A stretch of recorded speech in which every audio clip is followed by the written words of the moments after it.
Hello বন্ধুরা, মৌসুমিস ব্লগে আপনাদের স্বাগত জানাই। আজ করব ইলিশ মাছ ভাপা। তার জন্য আমি দুটো ইলিশ মাছ নিয়েছি। মাছটাকে প্রথমে ভালো করে কেটে ধুয়ে পরিষ্কার করে রেখে দিলাম।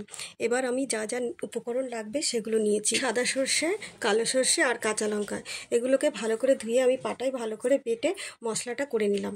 এবার আমি মাছগুলোতে নুন, হলুদ আর লঙ্কার গুঁড়ো ভালো করে মাখিয়ে নিলাম। মাখিয়ে আমি সর্ষে বাটাটা ওর মধ্যে দিয়ে মাখালাম। ওর মধ্যে দিলাম তেল, হলুদ আর সামান্য লঙ্কার গুঁড়ো। এবার এগুলো দিয়ে সব কিছু দিয়ে ভালো করে মাখিয়ে অল্প করে ওর মধ্যে জল দিয়ে ভালো করে নাড়াচাড়া দিয়ে কিছুক্ষণ রেখে দিলাম। এবার আমি গ্যাসটা ধরিয়ে নিলাম, ওর মধ্যে কড়াইটা বসিয়ে এই মাছগুলো আমি সব ওর মধ্যে ছেড়ে দিলাম। তারপর আমি ঢাকনি দিয়ে কড়াইটা ঢেকে দিলাম। আর খেয়াল রাখতে হবে স্টিমটা যেন একদম লো আছে থাকে। ব্যাস, এবার 10 মিনিট মতন থাকলো। তারপরে আমি ঢাকনিটা আলগা করে দেখলাম মাছটা সেদ্ধ হয়ে গেছে। এবার পেছন দিকটা আবার আমি উল্টে উপরের দিকে দিলাম, দিয়ে ওর মধ্যে কাঁচা লঙ্কা কটা ওর মধ্যে ছিটিয়ে দিলাম আর সর্ষের তেল চারিদিকে ছিটিয়ে ঢাকনিটা দিয়ে আবার স্টিমটা বন্ধ করে রেখে দিলাম। এইভাবে আজকের রান্নাটা শেষ করলাম।